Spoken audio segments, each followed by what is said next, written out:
Providence, Rhode Island, welcome to the Potterverse. It's a podcast dedicated to the book and film universe, and soon-to-be television universe, of Harry Potter. So grab your favorite wands and time turners. Let's step into the night and pursue that flighty temptress adventure.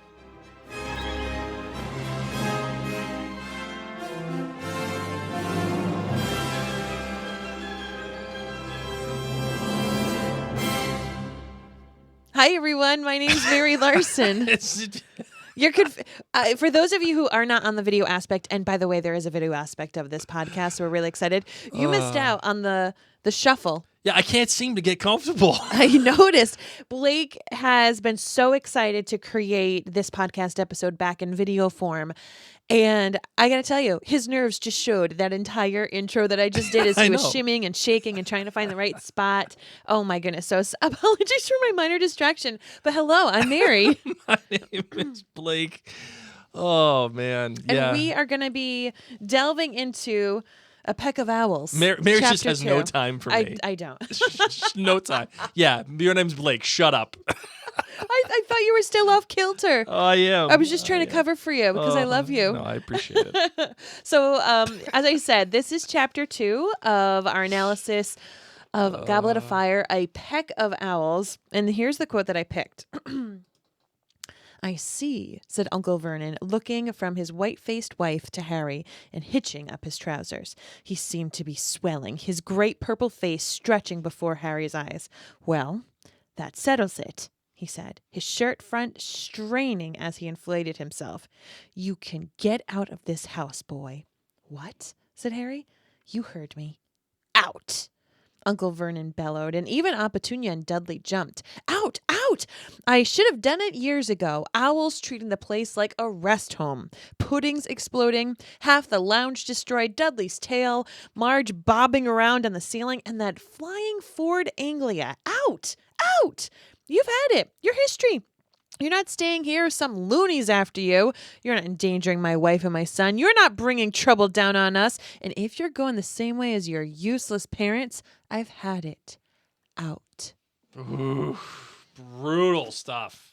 Now, I chose this quote because as we are doing this read along of the Potterverse, we're looking at people through different lenses frequently. We're looking at Dumbledore through a different lens. We're looking at Snape through a different lens occasionally.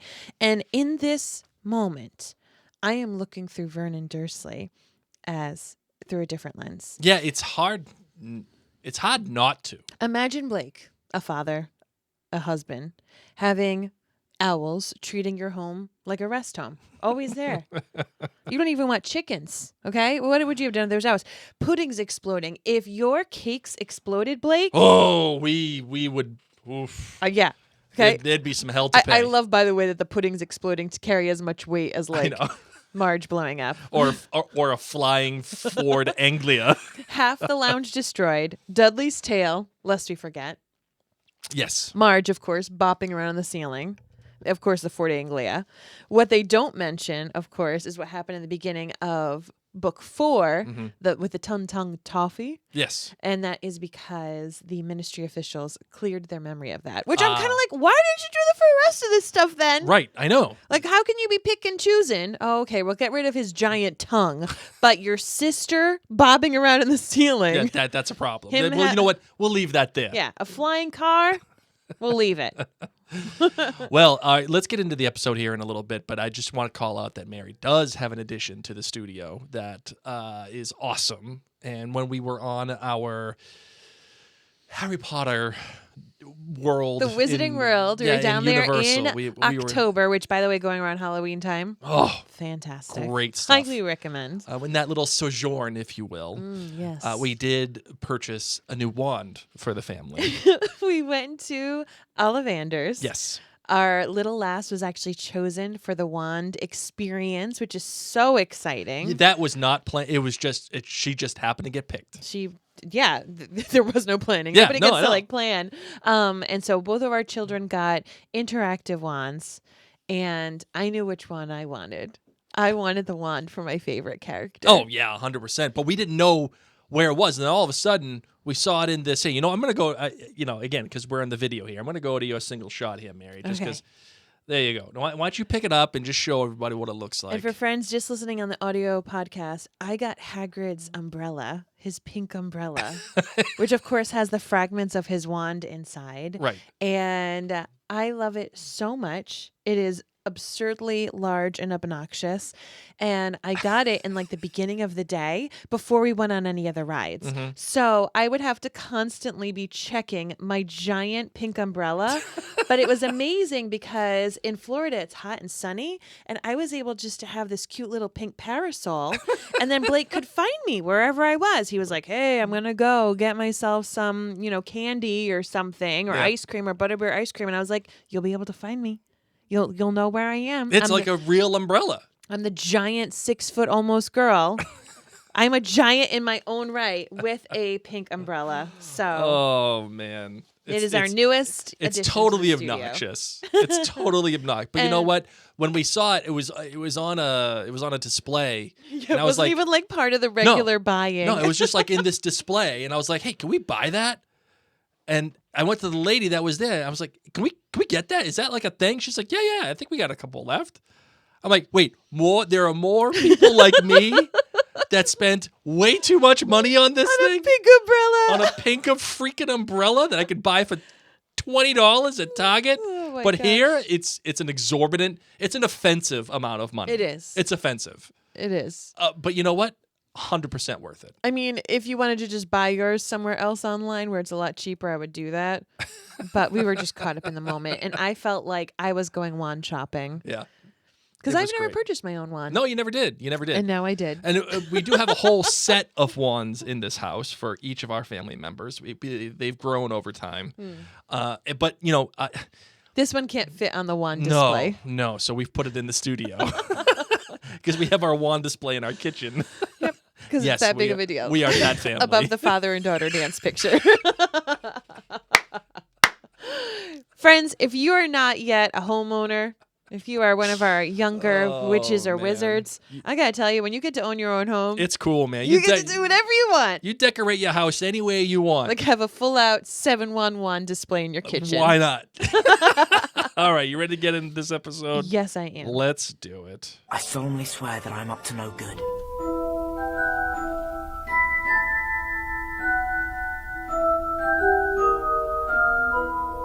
All right, Marvin, give it to me. All right, so this chapter, as I said, it's chapter 2, A Peck of Owls in the Goblet of Fire. In this chapter, there are tons of owls that come on in. They expel Harry from Hogwarts.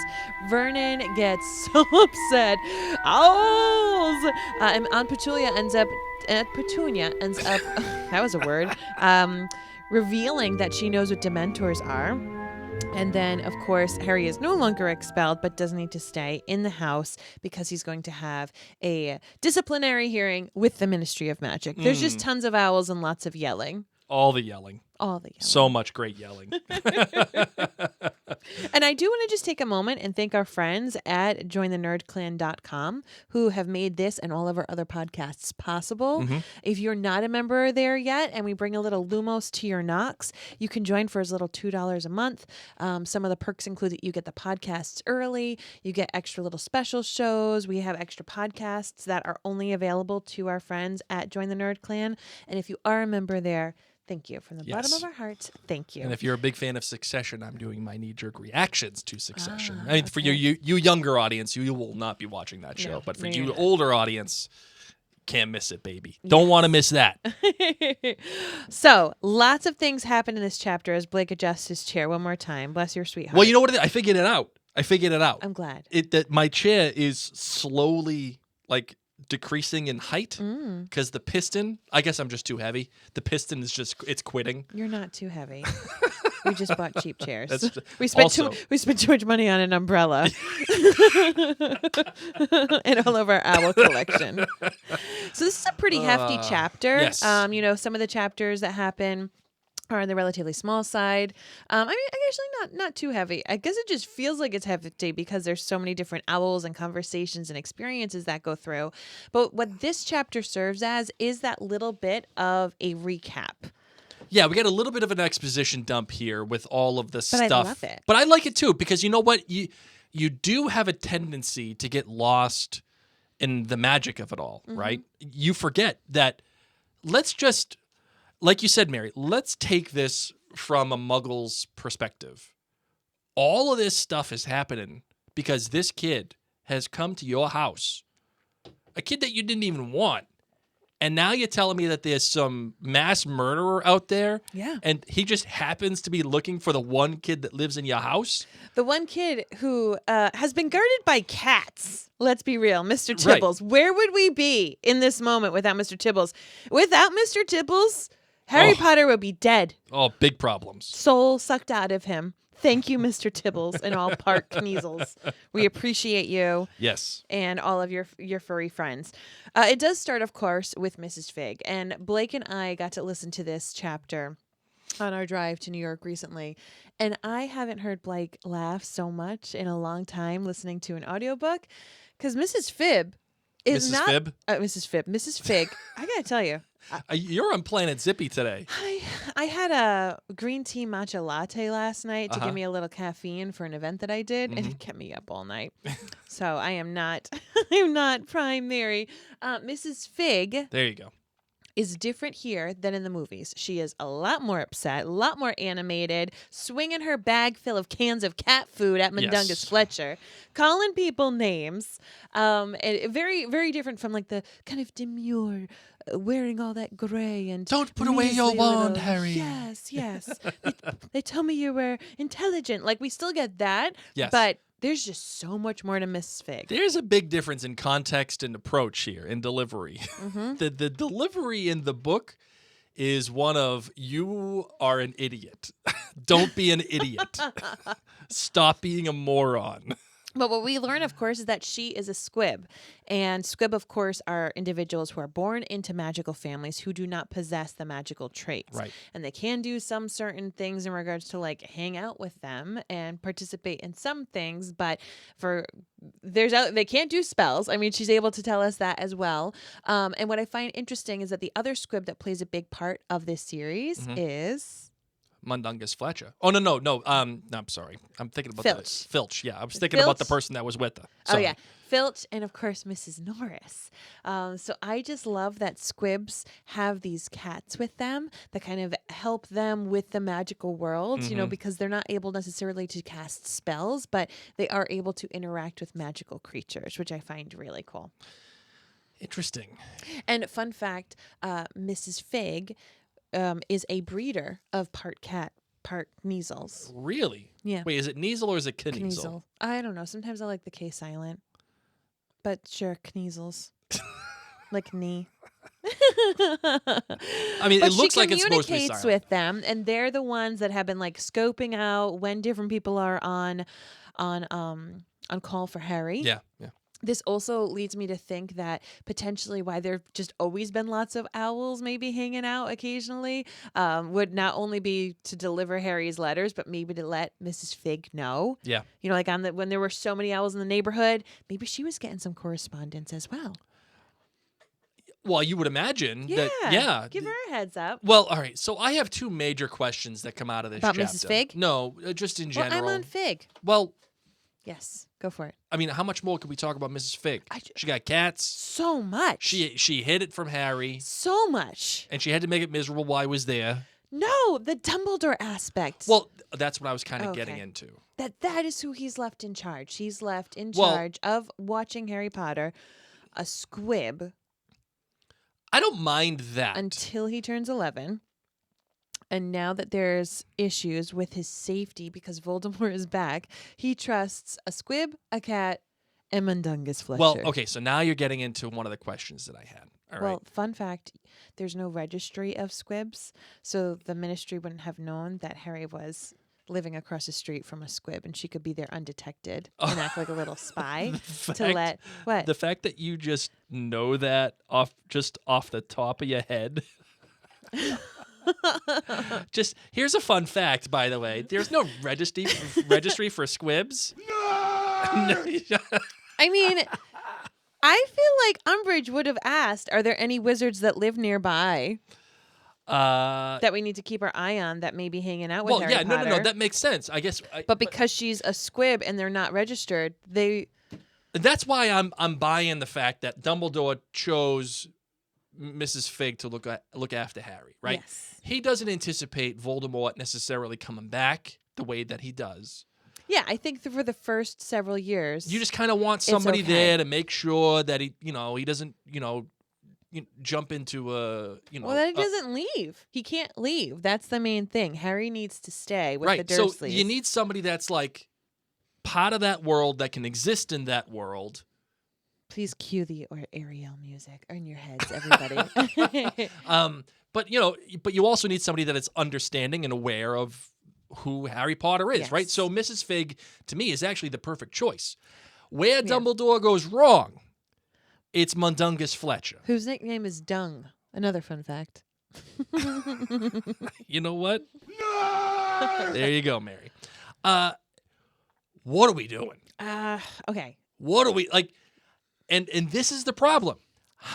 And this is the problem that we run into with every question about Dumbledore. How much does Dumbledore know, and how much is he purposely making these decisions? Does he purposely choose Mundungus Fletcher to be a part of the system, like knowing that he's a dumpster fire? Yes.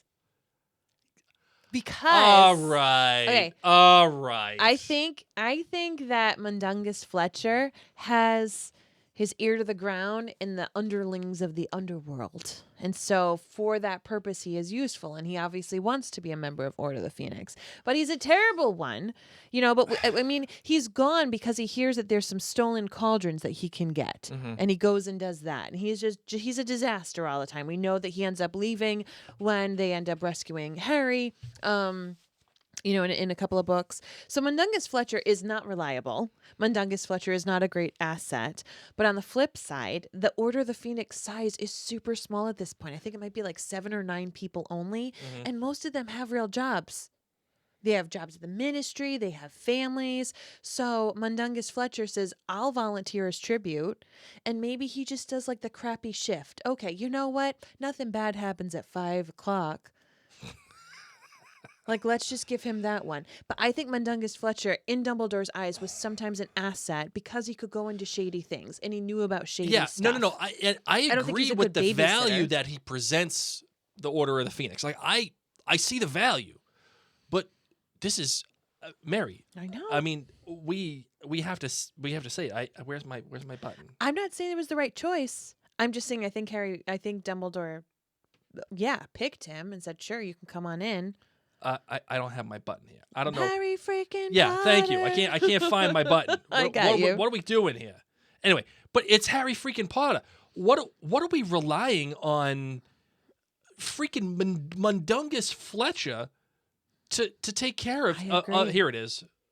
I'm Harry freaking Potter. Like so, Arthur Weasley has a job at the Ministry. Kingsley Shacklebolt has a job at the Ministry. Yes. Snape is doing all Snape things. Hagrid's gone. He's going off. Go get somebody else. He probably has been trying, and he got Mundungus Fletcher. This isn't like you're not working at McDonald's. But nobody believes him. When Harry goes back to school, everyone is anti-Harry. Everyone doesn't believe him and doesn't believe Dumbledore. So if you only have those few people who want to join your cause, you take what you can get. And I don't think that Dumbledore said, okay, I'm going to do this so that Mundungus messes up on purpose and something bad happens. I honestly just think that Dumbledore had very limited resources when it came to babysitters. All right. Can I whistle past that graveyard? Sure. I think so. Part of me, though, knows that this is there for a purpose, and that is to set up what eventually happens with Harry Mad-Eye. leaves. Well, with Harry, yeah. Like, but also what happens with Mad-Eye, right? Like, yes. The fact that we get a Listen, we all have a Judas, okay? We all have. When you do group projects at school, Yes. there's a weak link. When you're on a sports team, there's a weak link. It Yes. traditionally was me, okay? I'll own it. I'm not super athletic, but man, was I positive and a good cheerleader, and I brought great snacks. Super positive. I always brought great snacks, man. You want a Gatorade? You go get him. I'm going to be in for the last 10 minutes of the fourth inning or whatever, fourth quarter. I don't even know. See? Mary.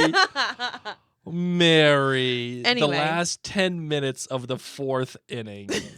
Come on. Shame. Listen, while you all were playing sports, I was reading Harry Potter. Happily. Such Wishing I could play Quidditch. such a dork. But that's what I'm saying is that when you get a group of people, you're going to have someone who's great, and there's the star athlete, and there's the star one, thank you, Dumbledore. Then you're going to have other people who are good at other things, and then you're going to have the leftovers. Yes. Especially if you're just trying to fill out a team. You take what you can get, and you don't get upset.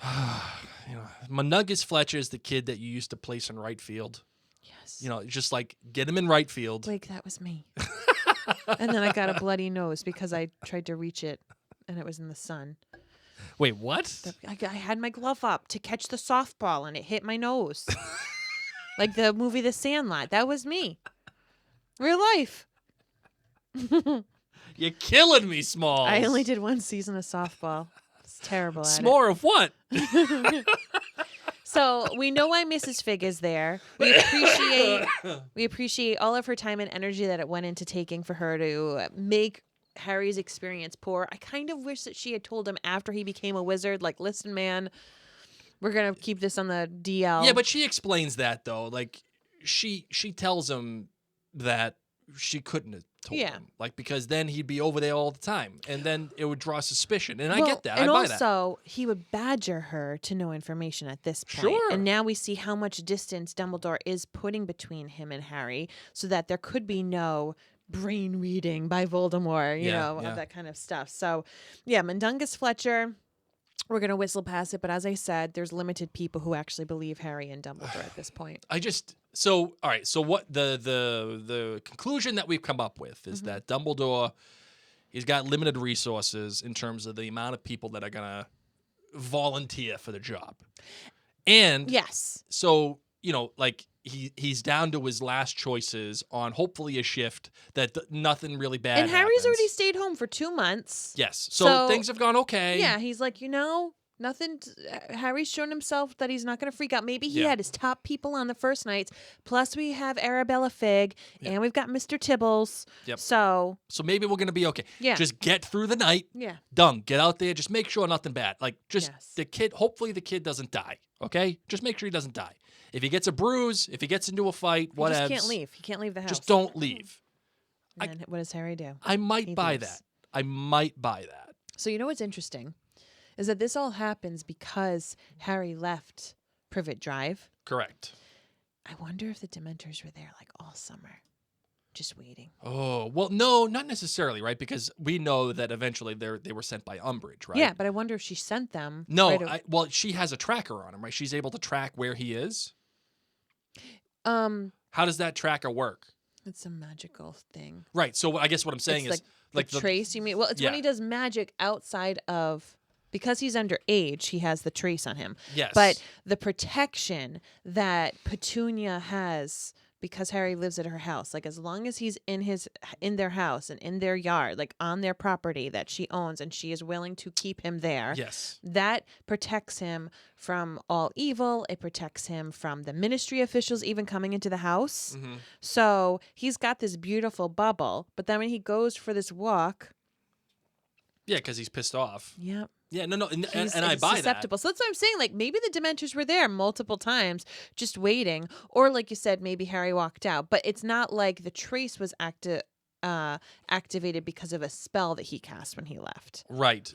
Unless there was when he brought out his wand. Who knows? Maybe she likes cats. Maybe she has a Mr. Tibbles of her own. Well, and like that's the other An Umbridge explanation. cat. Right. That's the other explanation behind this. Right. So is it like, does she have somebody just kind of? Is there another version of Mrs. Figg, but for the ministry Umbridge side. or for the Umbridge side, whatever's right? Stats for nerds. But is there somebody else there that's watching, or We may never know. or the other explanation that I kind of like, that I can kind of buy too, is when Harry pulled out his wand, there was some kind of latent magic that neither he nor Dudley detected. Because remember, nothing happens until he pulls out that wand. Right? Like there's no indication of, like, Harry had been out of the neighborhood for a while. Mm-hmm. Right? And then all of a sudden he pulls out the wand, and then there's the Dementors. Right? Now there are two explanations behind that. One, he walked out of the house. There's a trace. Somebody saw him walk out of the house. It takes some time for the Dementors to get there. Right? Or as Vernon puts it, the Dementoids. Love it. Right? Or Harry pulls the wand. There's some kind of latent magic. Umbridge gets word of this and sends the Dementoids out immediately.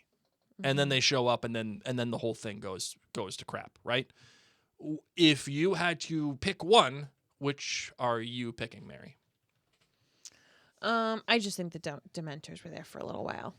Fair enough. You know, they Fair don't need enough. to eat. They don't need to sleep. Yeah, they don't have to do any of that stuff. That's a good point. That's a very good point. Another question I have for you, Mary, about all of this, about the chapter writ large here, is Vernon wrong? No, he's not wrong. Why is he not wrong? Because all of those things really happened. And I think that he is scared, and he says just as much, and he's afraid of endangering his family. So I don't think he is wrong facts-wise. I think he is wrong in his delivery Sure. and in the solutions that he comes up Well, with. when you think about the tenor of the conversation and how this all goes down, it would be kind of hard for me to expect him to be fully about his wits. I mean, again, we said earlier in the episode here, he's finding out that there's some mass murderer that's coming after and this some kid. soul-sucking creature that Dudley can't see just attacked him. Right. So, like, are you going to expect him to just be, wee, Hogwarts? No, I mean, and this is what's so tough, is that obviously he is a very emotionally mature adult and I'm doesn't not even handle... sure if I would agree with that.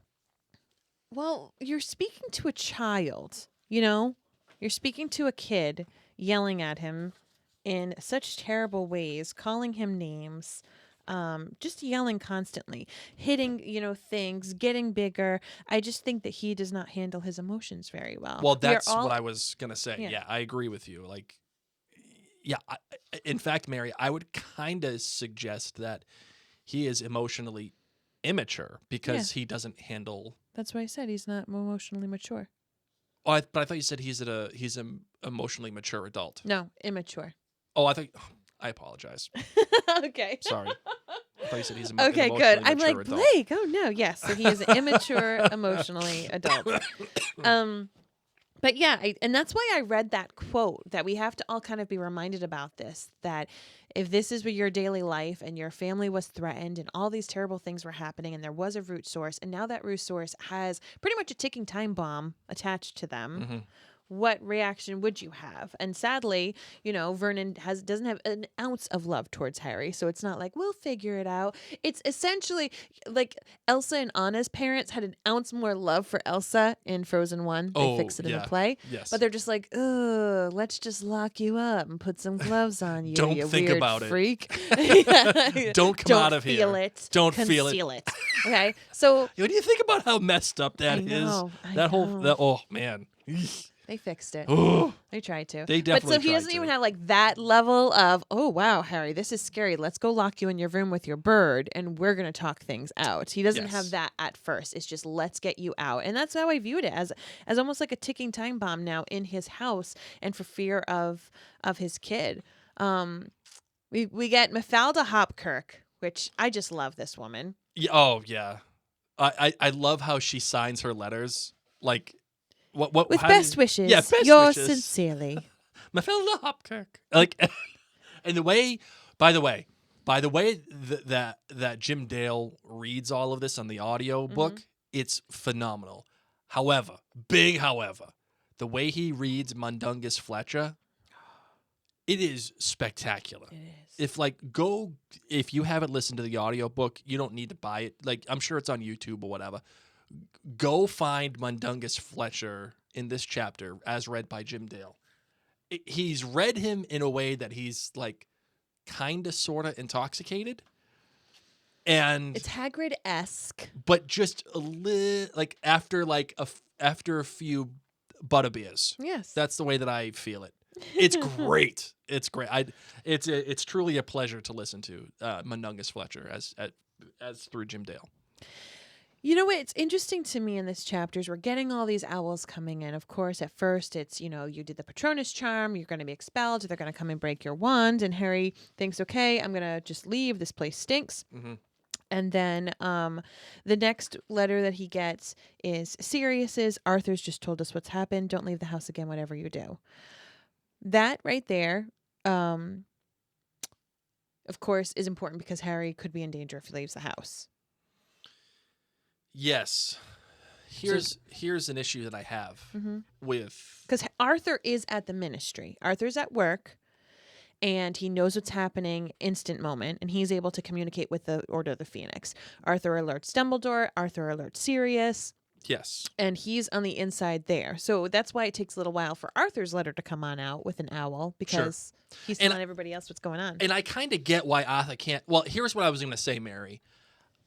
As much as we just had a conversation about Vernon, and we think that he is not necessarily wrong, though his delivery is off, I would suggest that once again, the adults in Harry's life kind of let him down in this chapter.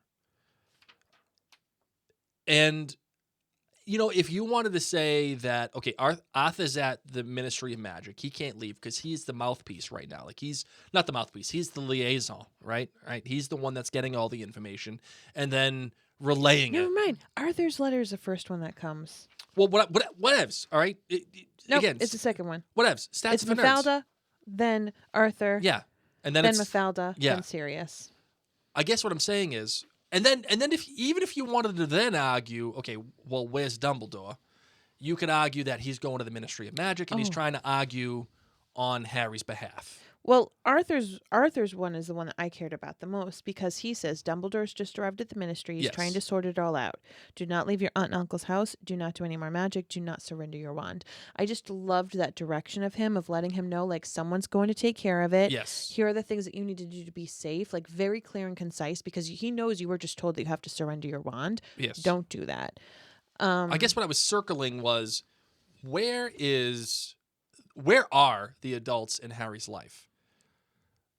And again, I can kind of buy Arthur, and I can kind of buy Arthur's Dumbledore. at work. Yeah. Yeah. He's doing his thing. I get that.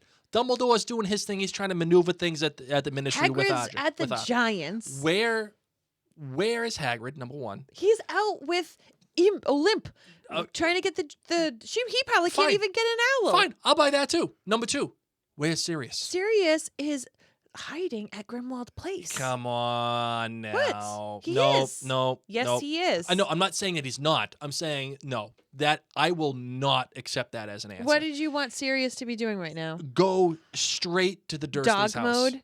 Go dog mode, man. Apparate and dog mode. Okay.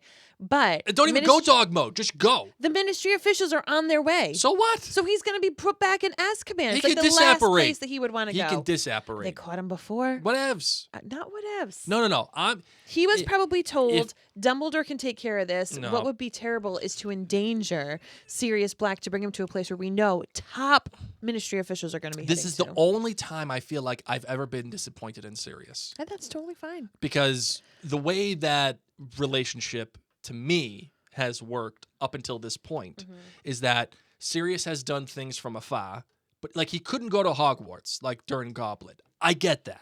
But he's not even part of the rescue committee when Aurors and other order. I even get member that Phoenix, too. How do you get that but not get this? I get that too because when it comes to the rescue committee, they don't know who else is around. But at this moment, they know nobody else is around. They know. He knows that all of this is happening in a lifetime. No, they could already be out there. They can't get in to get Harry because of the protection. So Right. we don't know if the ministry officials aren't. But either fully way, there. you just made my point. They can't get into the house. Sirius can.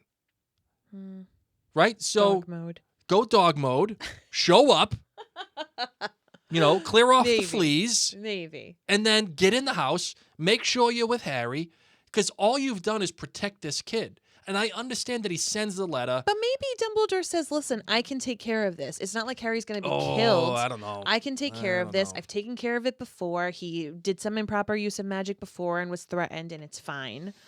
Maybe, I bet you Dumbledore said, Sirius, I got this. Stand down, I got this. I don't think Sirius knows how much Harry's feeling at this moment. Do you find that the letters themselves... They heard all, because they don't know there were Dementors.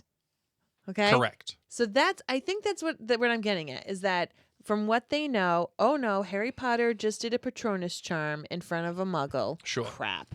Now he's going to get in trouble. He's going to be expelled. His wand's going to be taken away from him. Oh, crap. Okay? They have not heard from him. Hi, I was attacked by 2 Dementors. Mm-hmm. So I think it's okay if Dumbledore told Sirius, stay, good puppy, stay. The one person that I think acts in accordance with their character, at least as it relates to this book, is Harry, where he decides, I'm going on the run. Get me on the lam. See you later. I'm out, and I'm just going to throw away my entire life. I'm keeping my wand, and you all can go pound sand. Which makes so much sense. Hello, Voldemort's back, and he needs his wand to protect himself. So he's done it before running away, and he'll do it again if he needs to. The person that I thought of when I read this and I heard it was you. Because because I would do that. you would absolutely Fine, do that. I'm done. So I can protect myself. So the thing is, if you don't know, listener, Mary is a Gryffindor, a hardcore Gryffindor, and I'm a hardcore Slytherin through and through. What would you have done? Well, what I would have done is I would have sat down and I would have waited. I would have waited and I would have thought first. And I said, okay, what are my options? What am I doing? How do I manipulate this to my advantage? You... They're going to come take my wand? I'm done. So Mary jumps into things I don't very have a lot of quickly. patience. And she comes up with answers that sometimes are very good on the fly. Yeah. However, some of them are truly awful. And she just jumps and she does. Whereas I am the one that's like, whoa, whoa, whoa, whoa, whoa, whoa, whoa. Everybody chill out. Calm down. Let's figure this out. So when I heard Harry just immediately jump to, I'm out. I'm like, that's Gryffindor. That is my bride. I find that funny. And then at the same time, when Harry's like, okay, never mind, I'm staying. I was like, also my bride. Because she jumps and then she goes, wait, no. I'm going to do the opposite now. And that's what we're doing. And I'm all in. I'm so in that I'm actually going to speak calmly to Uncle Vernon so that way I can hear if people approach. That's how in I'm in. Oh, my goodness gracious. That Let's is talk about so these funny. owls. Yeah. All of these owls. Owls were funny, dude. Oh, my God. I laughed. Just the way that Vernon is interacting with these owls is tremendous. There was a line when he's like, wow, what did he say? He's like, these ruddy owls or something like that. I don't know, vamp for me because I got to find it. It makes it funny because the title of this chapter is called A Peck of Owls, which doesn't really make sense because he was trying to say a pack of owls. But then you think about owls and pecking with their little beaks. There's also like a bushel and a peck when you're talking about apples. So it is definitely a unit kind of measurement form, Peck, P-E-C-K, but that was more of Vernon's frustration where he was trying to say a pack of owls. Here it is. So he said Peck. Here it is. Harry tore a second. Hold on, sorry. Uncle Vernon looked from Aunt Petunia to Dudley to Harry as if he was hoping somebody was going to shout, April Fool! When nobody did, he opened his mouth yet again, but was spared the struggle to find more words by the arrival of a third owl of the evening. It zoomed through the still open window like a feathery cannonball and landed with a clatter on the kitchen table, causing all three of the Dursleys to jump with fright. Harry tore a second official-looking envelope from the owl's beak and ripped it open as the owl swooped back out into the night. Enough effing owls! Said Vernon, stomping over to the window and slamming it shut again.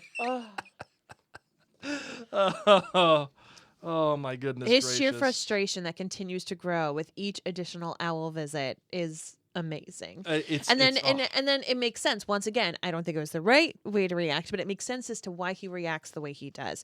The tension is boiling within him throughout all of this, and then it comes to the danger of his family with a mass murderer. He's out. The other person that we need to do some serious talking about is Aunt Petunia, who lets out, the Dementors, they're the guards at Azkaban, the wizard jail. Yeah. And then clasps her hands over her mouth as if she just swore. Yeah. Is mortified. Dudley, everyone's shocked. There's moments of silence because she has never talked about the wizarding world at all, aside from calling Harry's mom, Lily, a freak. And now she knows what Dementors are? Yeah. What? This is a big reveal. Mm-hmm. And I will say I remember my experience with it, reading it and being like, "What?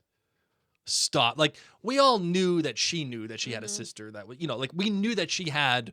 We know she's Lily's sister. Yeah, like we knew that she had experience with the wizarding world. But the fact that she could point out and validate Harry in this instance where it's like, yes, I know it what that does is it alludes and it leads you to the fact that she knows way more than we thought she knew. And I love this because this happens right in the second chapter of the book.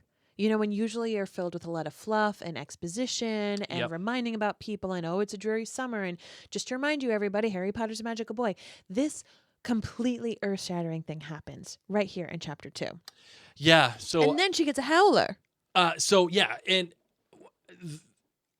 okay, so I want to talk about this too, right?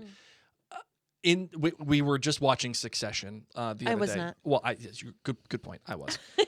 In Succession, the last episode that I just watched, which is season 4, episode 3, a major cataclysmic thing happens in the episode. And it's put in the episode at a timeline where it can cause the most damage to the show overall. Like there's this thing that happens and it just the whole show, right? Okay. And you would think that they would save this cataclysmic thing for the end. For a finale. But they didn't. They placed it in episode 3 so that the rest of it can just fall into place. And I kind of see that here with Aunt Petunia a little bit, right? Because to have her acknowledge that she knows Dementors the way that she does, it kind of throws the whole perspective and lexicon of what we understand of the Dursleys just out the window. Yes. And the fact that she eventually ends up she doesn't recognize the Howler, but the Howler itself says something that she does recognize, which means that she knows way more than what she's led on to believe, which means how much can we trust her? How much have her actions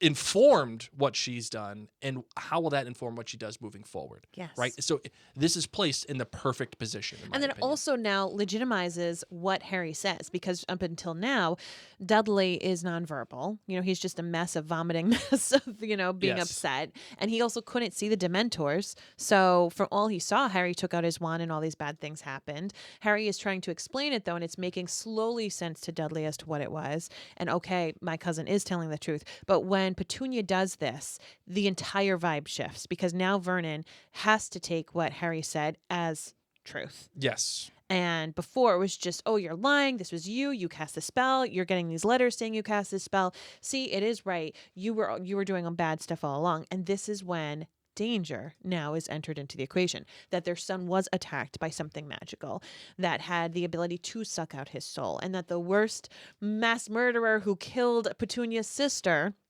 is now back alive and is potentially coming after Harry and could potentially even be the reason as to why these Dementors are here. Mm-hmm. It changes everything. And of course now, Harry's mind is completely blown because not only has Miss Arabella Figg, with all of her kitty cats, now shown that she's a squib and knows everybody in the magical world, is buddies with Dumbledore, but now Harry's sitting here scratching his head saying, holy smokes, Petunia knows even what Dementors are. Yeah. And she says, I heard that awful boy telling her about it. And what was interesting, of course, is that everyone leading up to this thought she was referring to James. Mm-hmm. And that's, of course, what Harry thinks. If you're talking about my parents, knock it off. But we find out in the last book that actually she's talking about Snape, that Snape was a neighbor of Lily and Petunia's. And before going off to being in Hogwarts, he was telling Lily about different things in the magical world, including Dementors. So I remember thinking, who is this Howler coming from? Mm-hmm. Like, how is this a thing? Right. And so my first question is, who did you think the Howler was from? Number one. And then number two, as I read this now, the thing that comes to my mind is, it's not that she is scared of the Howler and doesn't want to touch it. It's she doesn't want to acknowledge it because she knows what it is. Yeah. And, it's like when somebody's showing you something, you're like, no, I don't want to look at it. I don't want to see it. If I don't look at it, if I don't acknowledge it, it's not true. That's it's how I not feel real. about ghosts. Right. Is that, do you get a similar feeling from Petunia that I do? Yeah, I mean, and that a lot of that is fear, right? And I loved Right. this quote. She was looking at Harry as she had never looked at him before. All of a sudden, for the very first time in his life, Harry fully appreciated that Aunt Petunia was his mother's sister. He could not have said why this hit him so powerfully at this moment. All he knew is that he was not the only person in the room who had an inkling of what Lord Voldemort being back might be. Yeah. Aunt Petunia had never in his life looked at him that way before. Her large, pale eyes, so unlike her sisters, were not narrowed in dislike or anger. They were wide and fearful. The furious pretense that Aunt Petunia had maintained all Harry's life, that there was no magic and no world other than the world she inhabited with Uncle Vernon, seemed to have fallen away. And from now on, things are different. Things are different with Dudley. Dudley approaches and interacts with Harry and has a better understanding and appreciation for him and also fears for him. Now Vernon has to have these kind of conversations a bit more openly because they have been ignoring that the magical world exists, and now not only does it exist, but it's here. It's knocking on Magnolia Drive. Yeah, and I love how the chapter is closed out. And I got to give Vernon a lot of credit here, right, for what he does. Remember my last, Petunia. Aunt Petunia looked as though she might faint. She sank into the chair beside Dudley, her face in her hands. The remains of the envelope smoldered into ash in the silence. What is this? Uncle Vernon said hoarsely. What? I don't... Petunia?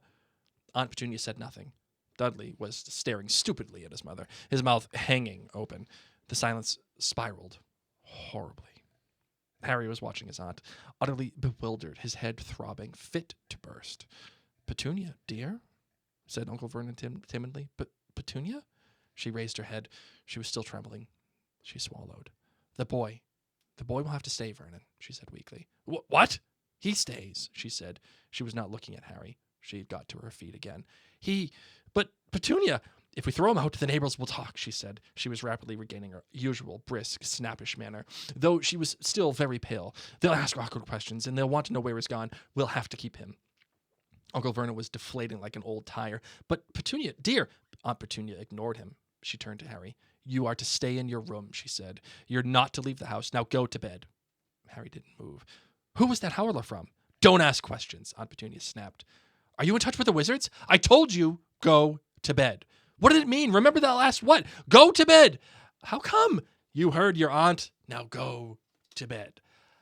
Okay, first of all, I love how the author puts the silence horribly spiraled.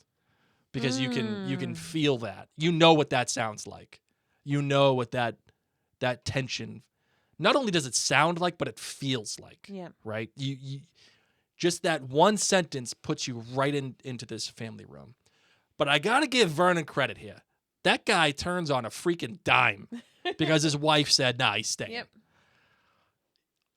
After all the kerfuffle about you got this mass murderer coming, all this weird stuff's been happening, you're out, see you later.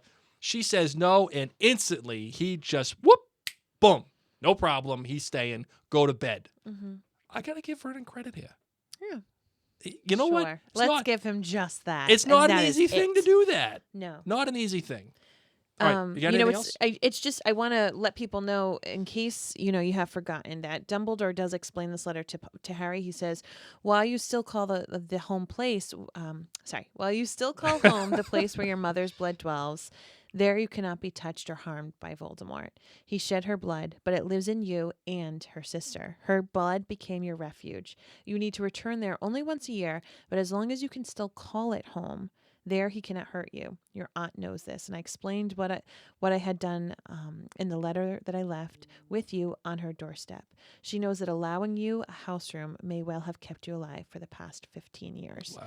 So this is all included in the letter with little baby 1-year-old Harry saying, "Hi, your sister's dead. She and her husband were killed by Voldemort. I have put this in place, this magical protection on 4 Privet Drive. And if you do not let him continue to call this home," which is what Vernon was saying, "I'm kicking you out. This is no longer your home." There's gonna be So some why do you problems. think, knowing what she knows, right? Because again, you could see and argue that up until this point, you could kind of see the line of exit here for Aunt Petunia. Like, she's treating this kid like poo, like poop, right? like dung. But now figuring out what she knows and understanding that she has a much greater perspective, even more so than what we originally thought, just by her having a sister as a wizard, as a witch. Now knowing this, why do you think she treats Harry just so poorly? Well, I think that grief makes you do bad things. True. I think that it's her grief. And then every time she looks at Harry, she sees Lily's eyes, and I think that's messed her up. Speaking to someone who you have been treated poorly by someone who was really hurt by grief. Good point. So that's what I think. I think point. that grief, because in general, it was jealousy. We learn, of course, in future books that Petunia wanted to go to Hogwarts, and she grew very jealous of Lily when she couldn't go. And so then she decided, okay, well, I'm going to hate all things wizard and all things magic and marry someone who is the complete opposite. So there was that. And then think about the grief and guilt of that grief that her sister, she never got to reconcile with. That she treated her terribly for, I don't know, a decade. And that decade, she's now gone. She can never apologize. She can never have a relationship with her again. So I think it is grief and guilt. All right, fair enough.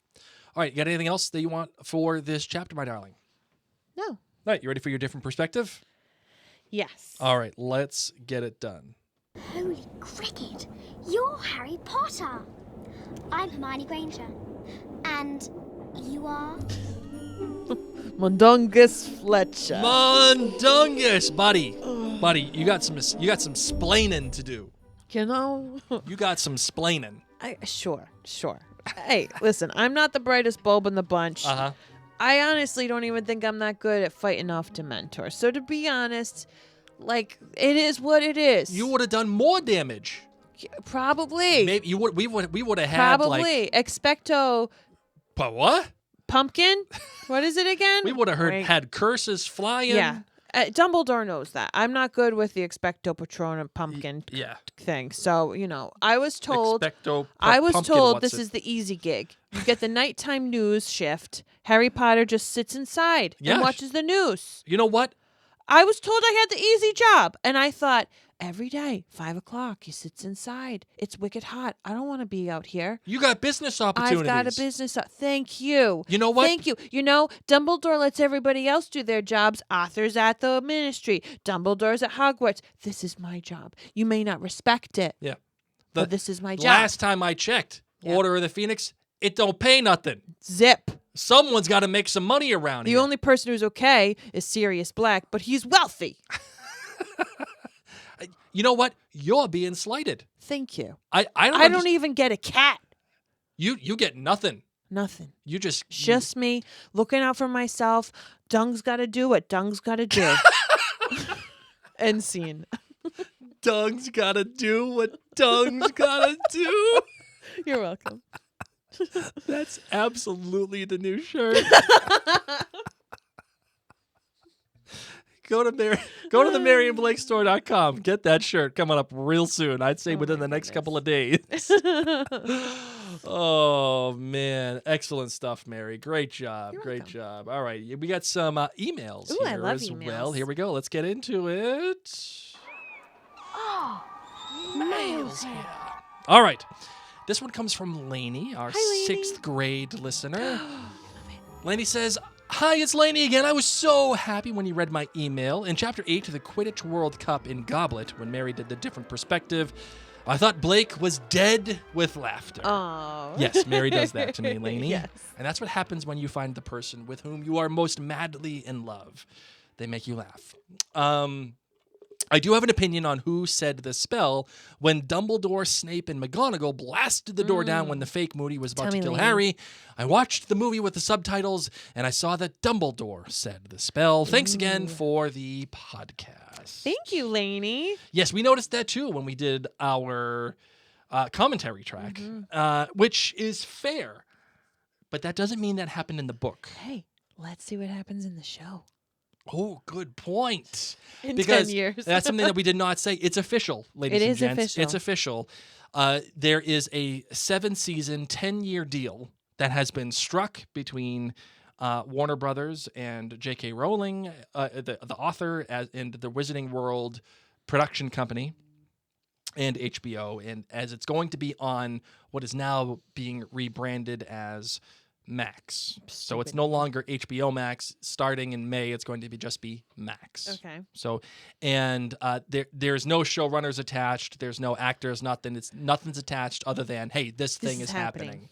And it's going to be a 10-year long process for 7 seasons. So, And if you'd like to know our thoughts about it before it was actually like fully announced, Yeah, a you few should see days, the previous episode Correct. in this podcast. all right, this one comes from Emily. She says, "Love all your podcasts. Just got caught up on the Potterverse, so I can actually email you thoughts Yay. instead of talking to myself in the car about an episode from months ago. 2 things," she says.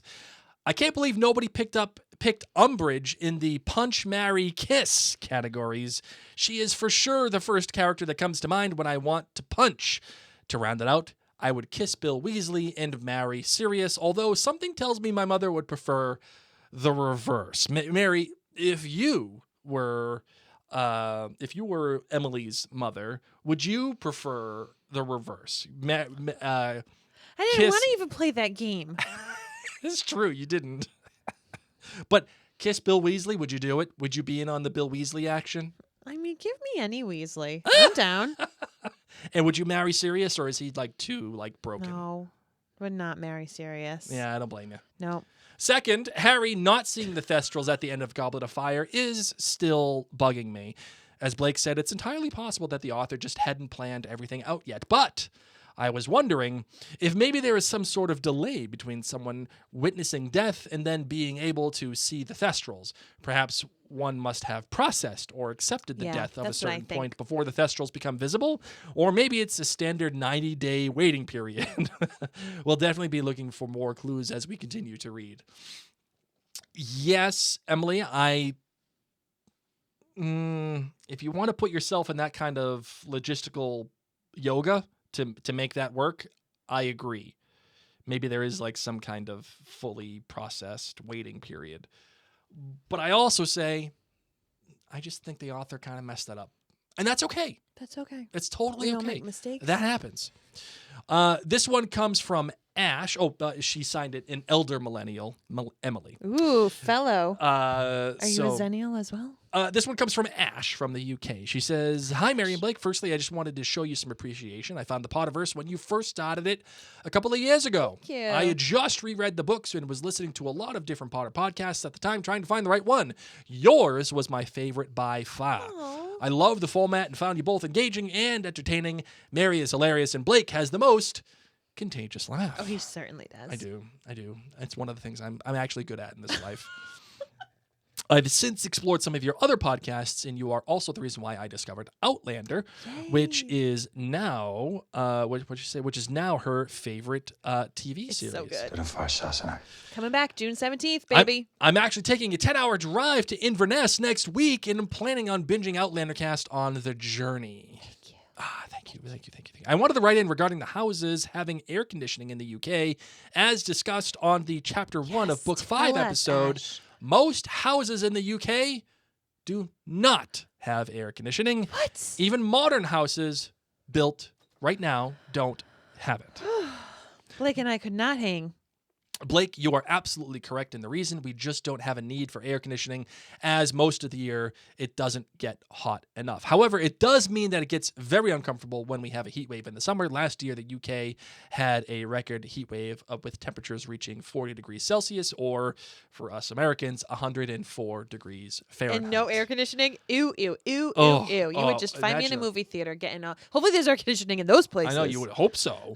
You're just like, there's no relief if you can't. Yes. Imagine how sticky and sweaty and smelly everybody was. Everybody's be smelly. Oh, man. Maybe you just get so used to the smell that you don't notice. You know, one of the things I have a hard time wrapping my brain around Tell me, Blake.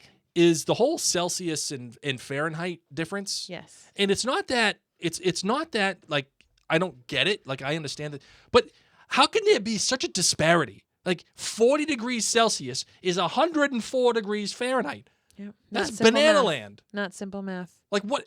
It's not like it's like it would be one thing if it was like kilometers versus miles per hour. You know, like kilometers per hour is like it's obviously more, like, right? So a mile an hour is equal to more kilometers per hour, but it's like relatively close. Yeah, this isn't even. This is just like, yeah, we're just making up numbers. We're just making it up. Sure, yeah, 104. But like, how can you account? Like, okay, if 40 degrees is 104 degrees Fahrenheit, right? Well, what's 41 degrees Celsius? No idea, because 32 is for us is 0 for them. Yeah, There's it's ridiculous. It's not like it's always 32 more. Sure. Yeah, So the like, math is- how can you? If it's 105 degrees, is it still 40 degrees Celsius? No, I don't know, Blake. The conversions throw me off. It's banana I don't land. think so. There's not enough options. That's why that's why Fahrenheit makes more sense. I wanted to give a shout out to Luke154, who wrote in Apple Podcasts a review. Thank you so much. And a few others did, so we're going to make sure we get to those as well. Luke wrote, would totally recommend. This is the best podcast ever. I listen to this podcast every day, especially while doing work. This podcast is meant for any Potterhead, no matter the age. Would totally recommend. Thank you so much. Thank you very much. All right, Marvin, you ready to close this bad boy out? Yes, I am. Let's do it.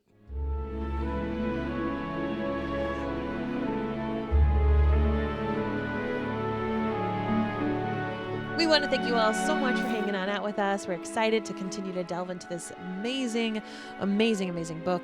As I said earlier, Outlander is coming back in just a couple of months. We have a lot of other podcasts that are going to be popping up as our shows pop up.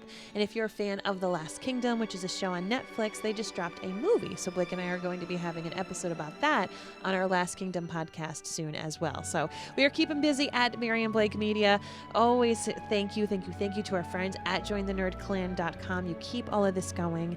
And on that note, my name is Mary. My name is Blake. Mischief managed.